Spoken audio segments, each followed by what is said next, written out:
I don't for one second believe that Arne Slot got the players he wanted. I don't for one second believe that he asked for Chiesa. I feel like these are decisions made above his head, and I'm really concerned that we're going to see Salah leave, Trent leave, and I don't know about Virgil, but last night gave me a real fear that Mo's going to go, and that Michael Edwards has plans up his sleeve to bring in younger, hungrier players. And somebody asked me a very fair question in the Discord group. They said, right, Craig, what if you're right? What if they do rotate Mo out of the squad? What if they get Virgil out of the squad?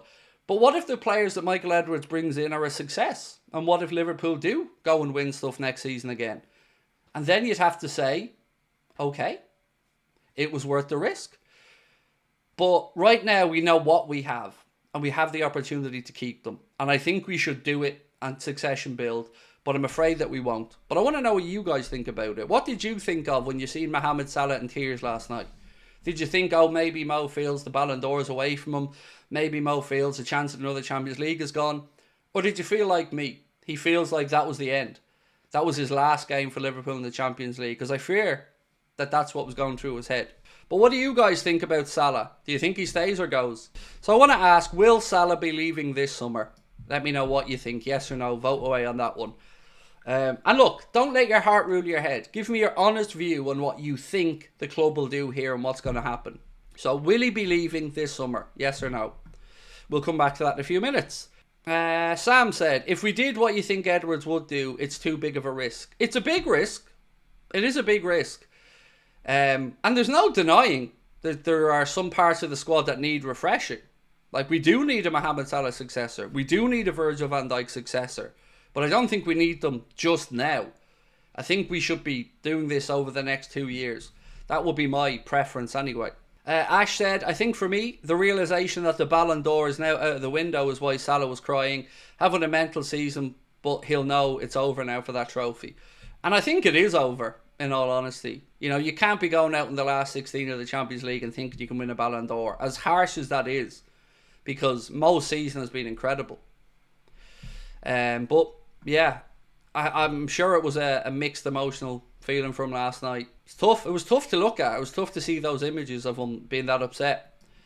How could Liverpool contemplate record goal contributor leaving? It's baffling regardless of age. Mo declined that significantly next season or two, if at all. So my argument, Phil, as a fan, and I suspect yours would be as well, would be, well, you don't get rid of Mohamed Salah. You keep him, and then you use him sparingly, or more sparingly than we're seeing this season. So if I'm Arne Slot and I'm sitting down with Mohamed Salah and I'm saying, look, Mo, we want you to stay for a couple more years, but forget about chasing down golden boots and stuff like that, because we're going to use you more sparingly. We're going to make sure that when it comes time for the peak games in the season, that you're going to be at your fittest, at your freshest, and at your best. So you're going to play 60% of the games, 70% of the games, but you are going to be rotated out more because we want you at your peak. We want you at your best. If there was a conversation like that to be had, I'd like to think that Mo would understand that and say, yeah, I can see where you're coming from.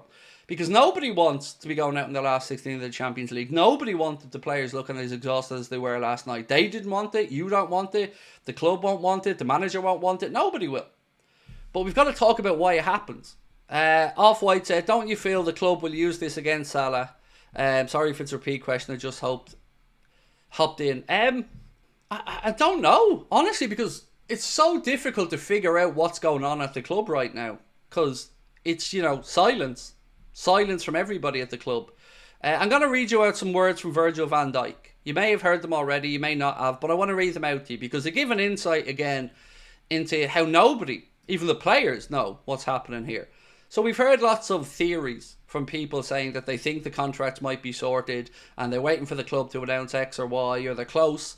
Well, not according to the man himself. So Virgil van Dijk on his contract said, it's not on hold, nothing's on hold, there's just ... I keep saying the same thing. If there was news, you guys would know it. I don't even know myself. Everyone knows there are some conversations going on behind the scenes, but that's about it. Asked about his future, Virgil said, I've got no idea. I still have no idea at the moment, genuinely. At the moment, I don't know what will happen next year. If anyone says they do know, they're lying to your face. So the captain still doesn't look any closer to signing a new deal. Mo still doesn't look any closer to signing a new deal. And we also got confirmation that Trent does indeed have a contract offer on the table. Paul Joyce confirmed that Trent has an offer from Real Madrid on the table as well. So this seems to me, like I said all along, a conscious decision by the club.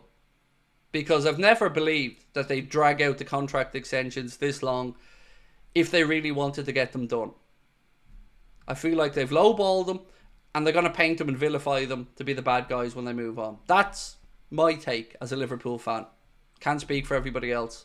With Salah, the African Cup of Nations comes next season and means he'll miss key games. Maybe this is Edward Hughes thinking. Don't know. Can't say. Yeah, I don't know. But again, that would come into my mindset of, well, let's use them sparingly again. Difficult one. It's a difficult one because we don't know. And that's the God's honest truth about it here. You and I don't know what's happening. But when you've got your captain coming out and saying, 2 months away from the end of the campaign, 2 and a bit months, that he's still no closer to signing a new deal, then you see him standing there talking to the president of PSG and the sporting director as well after the game. And I just get the feeling that the club don't want him to sign. That's just, I'm not saying it's a fact, but my gut feeling is that the club don't want him to stay around. Maybe Virgil. Maybe they say Virgil. But I don't know about the others. And also, how much money would it take to start replacing these guys on top of the players that they want to already bring in? You know, are we expecting FSG to pony up 300 or 400 million this summer? Because they've not done it in the entirety of the time owning the club. So I find it very difficult to be optimistic and believe that they could do all that in one window. Like, think about this again logically, sorry. It's not that hard to renew 3 contracts if you really want to do it. The only way you make it hard is if you're lowballing or you don't really want to get it over the line. And here we are again now where got Virgil coming out and saying, not close. Again, these owners are a piss take. I don't know how people believe the shit anymore. It's honestly embarrassing at this point that we went out last night in the last 16 because we didn't have enough bodies for Arne Slot to utilise. And that's the crux of it for me.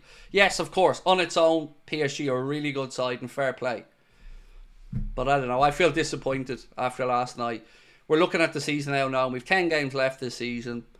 9 in the league, 1 in the cup. And we're going to be sitting watching the Champions League quarterfinals with our feet up and no interest in it.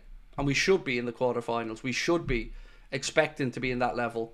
James said there's no way we can replace all 3 in one window. It's adding up though with the story that we're going to have a big summer window. We're letting all 3 go. Of course we'll have to buy many players to rebuild. Yeah. You've also got to say that, you know, Edward's track record of finding players is good. And you seen with PSG last night. You bring in young players and get them buying into the manager's plan and they can achieve a lot. So I'm not saying that what Edwards is doing is necessarily going to be the wrong decision. I don't know. None of us do. It's uncertain. But what I am saying is it feels like a big, big risk for wholesale changes and more players being left to go out the door. Big, big, big players. That's my worry.